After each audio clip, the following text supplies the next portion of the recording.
Assalamu alaikum, dear students. वालेकुम अस्सलाम sir. Today is our first lecture, and we will discuss the environmental issues of chemical industry. And the first 5 topics which I have assigned for discussion.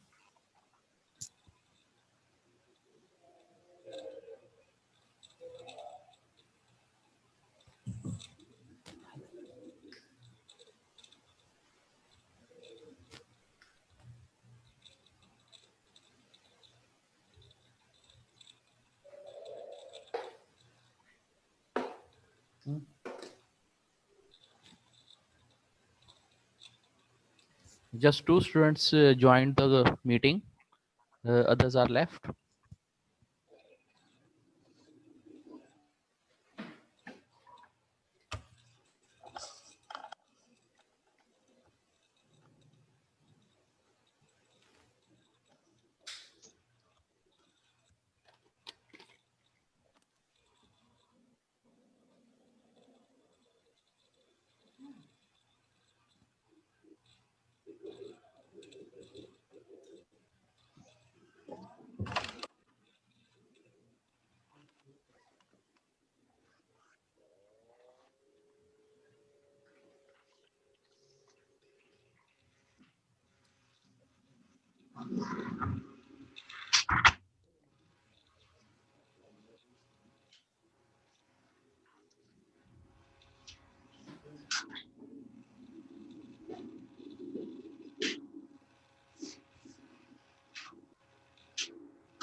The first topic is climate change.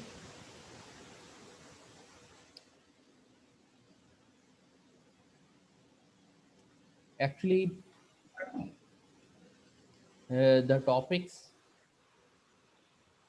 I have given to you uh, is basically the headlines, and you can find the details from the book I have recommended to you, as well as the internet.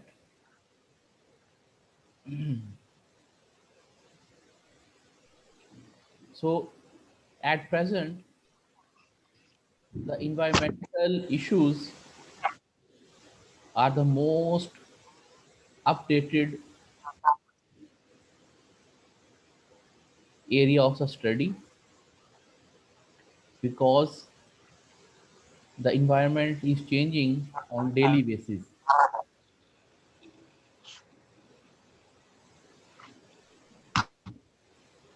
In the advanced countries, like the political news, they also have the channels or segments for environmental news. जैसे हमारे यहाँ पे पहले मौसम की खबरें होती थी या मौसम का हाल बताया जाता था, तो इसी तरह अब एडवांस कंट्रीज जो हैं वहाँ पर ये मौसम का हाल या जो खबरें हैं, they have been changed into environmental news. क्योंकि जो इन्वायरमेंटल इश्यूज हैं वो डेली बेसिस पे मॉडिफाई हो रहे हैं, चेंज हो रहे हैं और आइडेंटिफाई हो रहे हैं। तो इसलिए इन्वायरमेंटल चेंजेस को डेली बेसिस पे जो है वो डिस्कस किया जाता है। कोई नया इन्वायरमेंटल इशू जो है वो अराइज हुआ है तो उसको इन्फॉर्म किया जाता है पब्लिक को फॉर अवेयरनेस। अगर कोई सीवियर हो रहा है, उसकी सीवियरिटी जो है इंक्रीज हो रही है, तो उसको कन्वे किया जाता है। अगर कोई प्रॉब्लम जो है वो सॉल्व हुई है तो उसको भी एड्रेस किया जाता है। तो बेशुमार इन्वायरमेंटल इश्यूज ऐसे होते हैं जिनको जो है वो अलार्मिंग कंसीडर किया जाता है और उनको इमरजेंसी के तौर पे सॉल्व किया जाता है। फॉर एग्जाम्पल जैसे जो वाटर सप्लाईज हैं उनके अंदर डिफरेंट किस्म के जो टॉक्सिन्स हैं वो प्रोड्यूस हो जाते हैं due to addition of some unwanted chemicals। तो उनको वाटर सप्लाई को जो है वो फौरन स्टॉप करके और उसको वाटर को क्लीन किया जाता है या उसको प्रॉब्लम को रिजॉल्व किया जाता है और फिर वाटर सप्लाई जो है वो रिस्टोर की जाती है।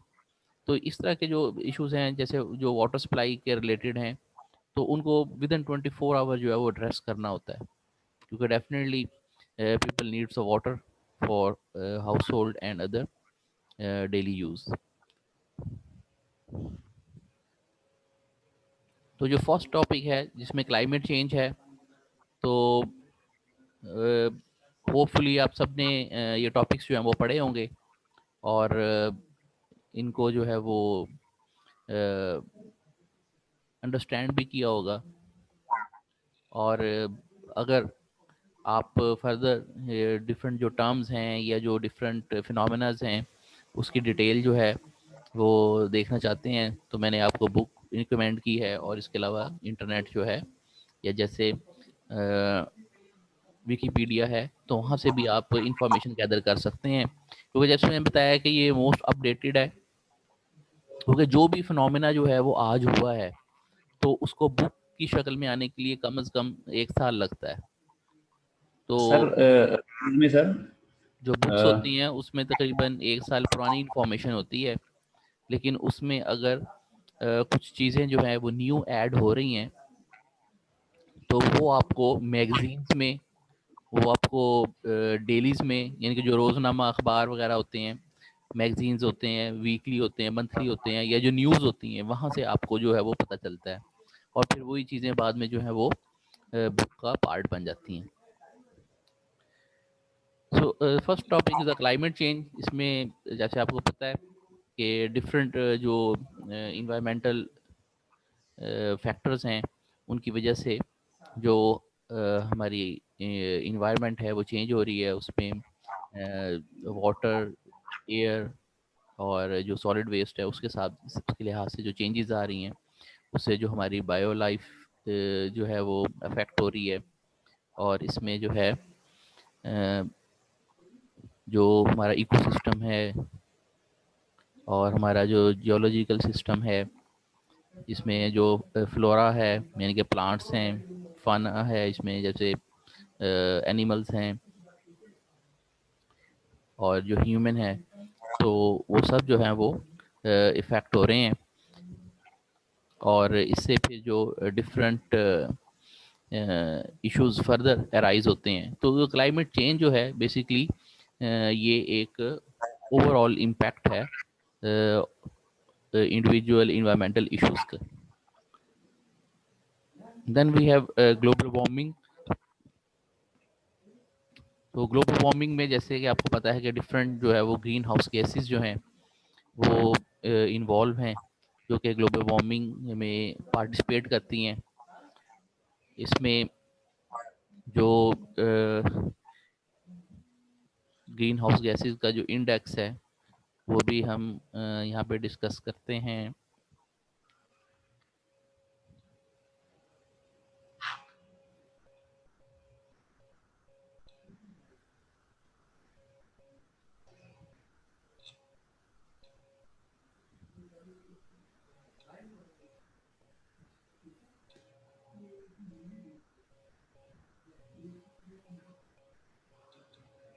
ये देखें, तो ये डिफरेंट जो है वो ग्रीन हाउस गैसेस हैं और आगे उनकी एब्रीवेशंस हैं, और फिर उनका है ग्लोबल वार्मिंग मल्टीप्लायर।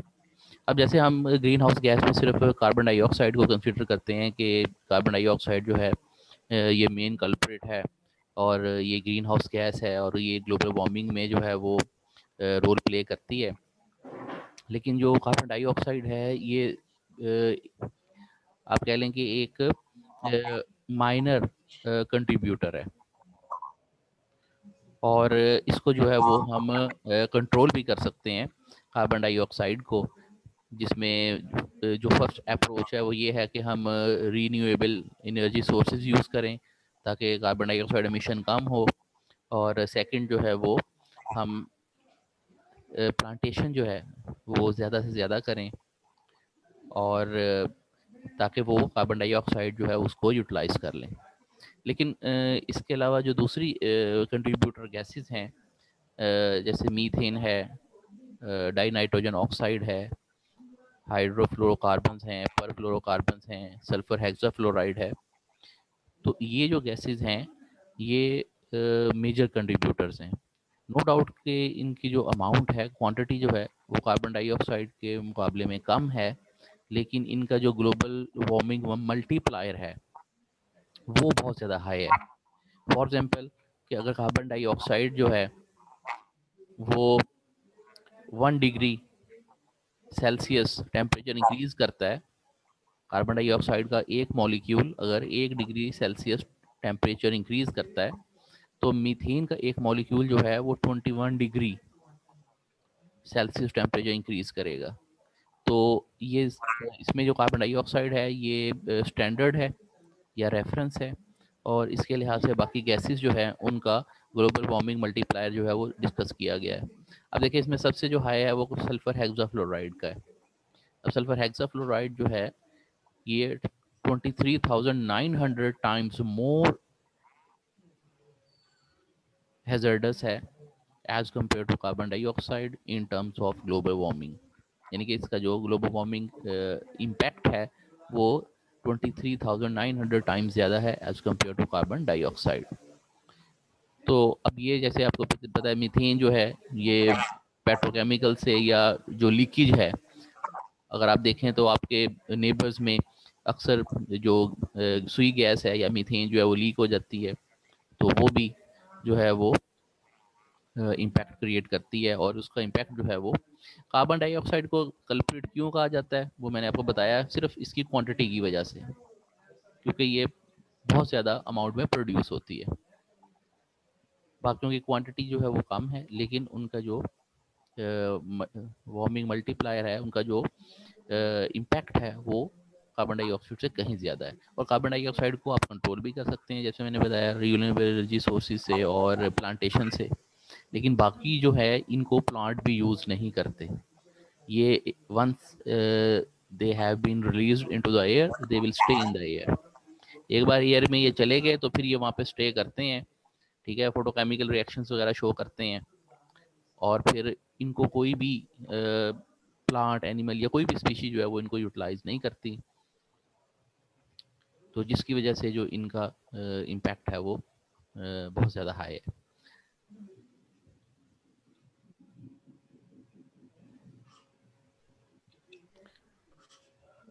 अब इसमें जो इम्पैक्ट जो है वो डिस्कस किया गया, जिसमें देखें इसमें वो बता रहे हैं कि late 19th century and then in the early 20th century the mean earth temperature has been increased by about 0.8 degree Celsius, जो कि 1.4 फ़ारेनहाइट बनता है। और इसमें जो 2/3 जो इंक्रीज है वो सिर्फ 1980s ऑनवर्ड आया है, क्योंकि इंडस्ट्रियलाइजेशन हुई है, और इंडस्ट्रियलाइजेशन की वजह से जो कार्बन डाइऑक्साइड एमिशन है वो भी इंक्रीज़ हुआ है। और फिर साथ साथ जो डिफरेंट एक्टिविटीज़ हैं उनमें मीथेन, क्योंकि गैस एक्सप्लोरेशन जो है वो इंक्रीज़ हुई है, तो मीथेन, इसमें फिर क्लोरोफ्लोरोकार्बन, क्योंकि रेफ्रिजरेशन जो है चाहे वो एयर कंडीशनिंग यूनिट हो, घर में हो चाहे गाड़ी में हो, इसके अलावा जो आइस मेकिंग फैक्ट्रीज होती हैं जिन्हें बर्फ़खाने वगैरह कहते हैं, तो जहाँ पर भी क्लोरोफ्लोरोकार्बन यूज़ होते हैं, तो आपने देखा होगा कि अक्सर कुछ अरसे के बाद वो गैस जो है वो लीक हो जाती है, और फिर हमें जो है वो रीफिल करवानी पड़ती है अपने एसीज वगैरह में। तो ये जो रिलीज़ है क्लोरोफ्लोरोकार्बन्स का, ये भी ग्लोबल वार्मिंग में अपना रोल प्ले करता है।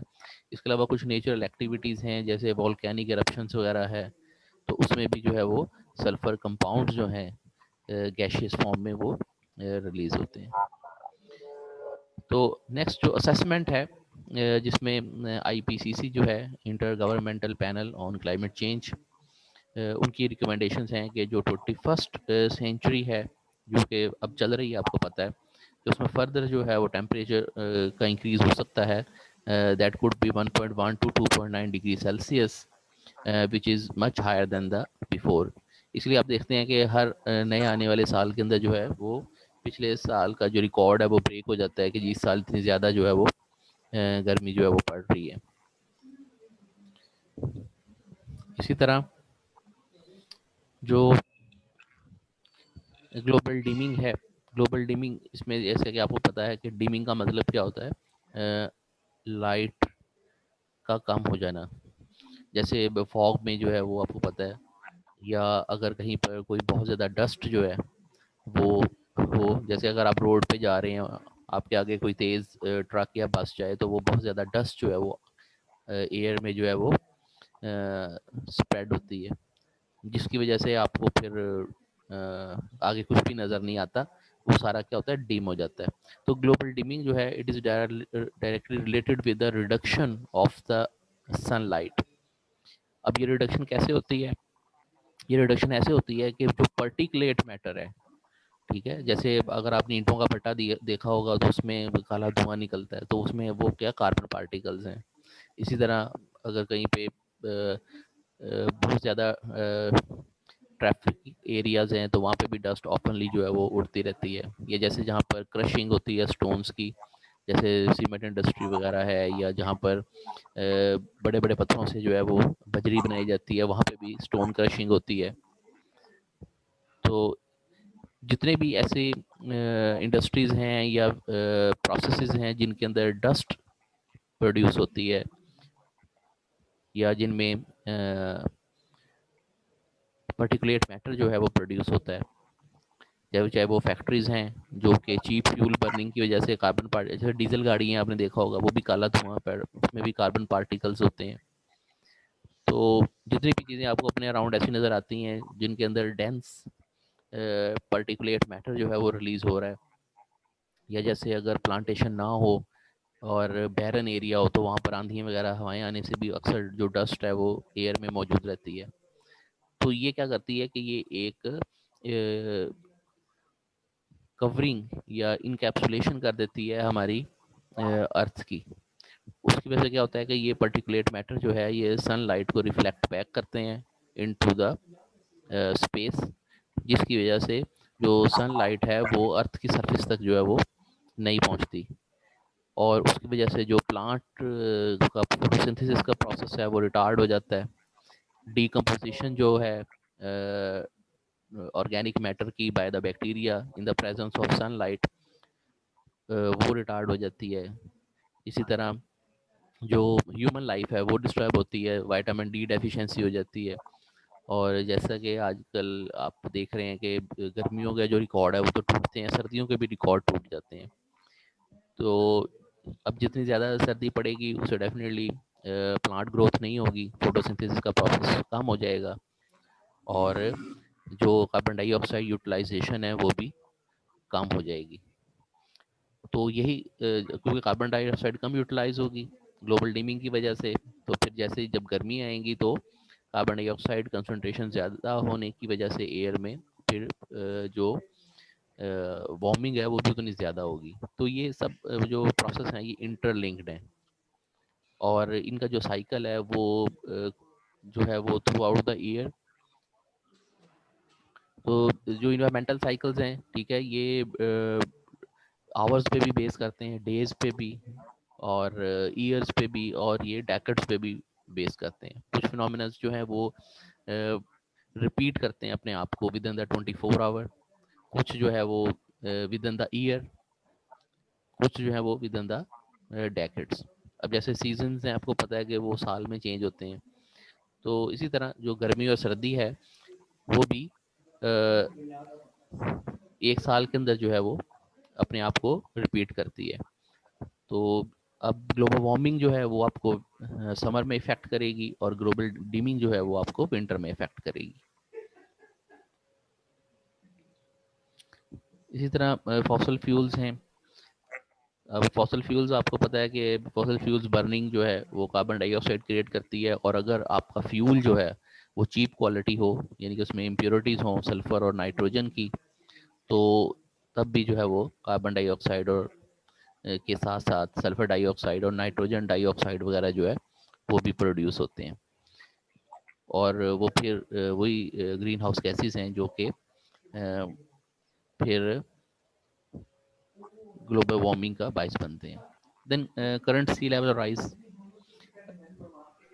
अब देखिए, जब ग्लोबल वार्मिंग होगी तो उससे क्या होगा, उससे ये होगा कि जो हमारे ग्लेशियर्स हैं वो मेल्ट होंगे।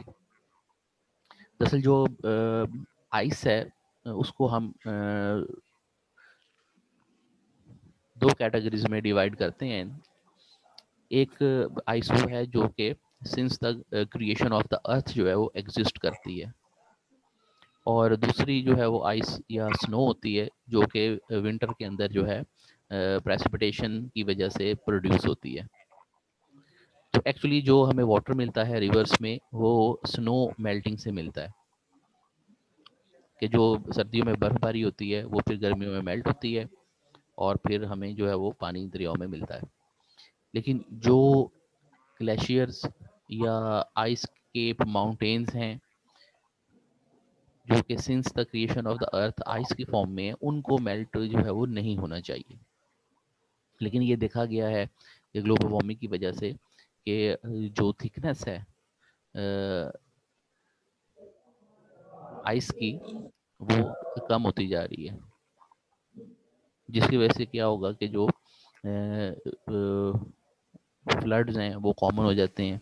अक्सर फ्लड्स आते हैं और फिर जो है वो वाटर जो है वो सी में या ओशंस में जाता है और फिर उसके लेवल को राइज करता है। तो उससे जो कोस्टल एरियाज हैं वो सिंक कर जाते हैं, डूब जाते हैं, जो आइलैंड्स हैं वो डूब जाते हैं, और जो हमारी कल्टीवेटेबल लैंड है वो डिस्ट्रॉय होती है, और उससे फिर जो ह्यूमन पॉपुलेशन है और जो एनिमल्स हैं वो भी जो है वो सफ़र करते हैं। और इसमें जो स्टैटिस्टिक्स हैं उसके अकॉर्डिंग जो एवरेज एनुअल राइज है सी लेवल में वो ऑलमोस्ट 1.7 mm पर ईयर है, और इसमें ये सैटेलाइट डाटा के ज़रिए जो है वो कंफर्म किया गया है। और इससे कई जो आइलैंड्स हैं, there is a list of island present on the internet, जिसमें आप ये देख सकते हैं कि कौन कौन से जो आइलैंड्स हैं वो सिंक डाउन हो गए हैं due to the sea level rise. Students अगर कोई क्वेश्चन पूछना चाहते हैं इन 5 टॉपिक्स में से तो पूछ सकते हैं। तो नेक्स्ट जो क्लास है उसके लिए फर्दर 5 टॉपिक्स हैं, आप वो पढ़ लीजिएगा और फिर उनको हम डिस्कस करेंगे। Any question? सर इसमें सबसे पहले जो क्लाइमेट चेंज में उसमें जो फैक्टर्स बताए गए हैं उसमें मुख्य बताए गए हैं कि बायोटिक प्रोसेसेस हैं, वेरिएशंस इन सोलर रेडिएशन है, एक प्लेट टेक्टोनिक्स है सर। जी, सर इसे थोड़ा सा एक्सप्लेन कर दीजिए प्लीज। एक्चुअली जो हमारी इंटरनल क्रस्ट है अर्थ की उसमें डिफरेंट जो है वो लेयर्स हैं, और जब क्लाइमेट चेंज आती हैं तो इवन के जो अर्थक्वेक है वो भी एक क्लाइमेट चेंज है। और वो आपको पता है कि जो टेक्टोनिक प्लेट्स होती हैं उनकी मूवमेंट की वजह से जो है वो अर्थक्वेक्स जो है वो राइज होते हैं। अब एक्चुअली जब हम बहुत ज़्यादा ड्रिलिंग करते हैं, जैसा आपको पता है कि एक्सप्लोरेशन जो हम करते हैं गैस और ऑयल के लिए, तो वो हम डीप ड्रिलिंग करते हैं 4 to 5 kilometre deep in the earth. इसी तरह जो डिफरेंट कंस्ट्रक्शन एक्टिविटीज़ हैं जिसमें हम जैसे ब्रिजेस वगैरह बनाते हैं, ठीक है, अंडर सी टनल्स बन रही हैं फॉर ट्रांसपोर्टेशन। तो अब जैसे ये आपको पता है कि जो स्काई स्क्रैपर्स होते हैं ये जितने ज़मीन से ऊपर होते हैं उतने इनकी फाउंडेशन जो है वो नीचे होती है। तो ये सारी जो एक्टिविटीज़ हैं ये क्या करती हैं के एक मैकेनिकल जो प्रेशर है वो डेवलप करती हैं हमारी internal layers of the earth पे। तो उसकी वजह से फिर क्या होती है कि वो ड्रिलिंग की वजह से या प्रेशर की वजह से समटाइम्स जो है वो क्रैक हो जाती हैं या वो मूव कर जाती हैं। तो उनकी मूवमेंट की वजह से फिर जो है वो अर्थक्वेक और ये डिफरेंट जो इन्वायरमेंटल चेंजेस जो हैं वो अराइज होती हैं।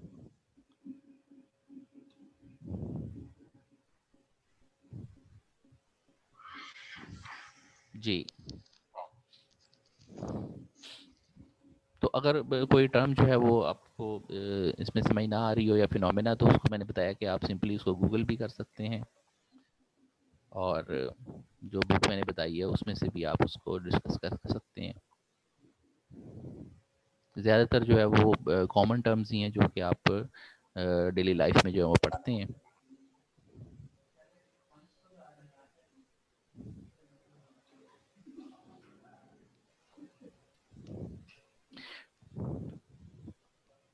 ओके, फिर आज का लेक्चर जो है वो ख़त्म करते हैं, तो क्योंकि मेरी नेक्स्ट क्लास भी है, तो नेक्स्ट 5 टॉपिक्स आप डिस्कस करेंगे इंशाल्लाह नेक्स्ट क्लास में। ओके, अल्लाह हाफिज़। सर एक और सर है जी सर नेक्स्ट क्लास जो है वो मतलब नेक्स्ट वीक में डिस्कस करेंगे या कल करना है?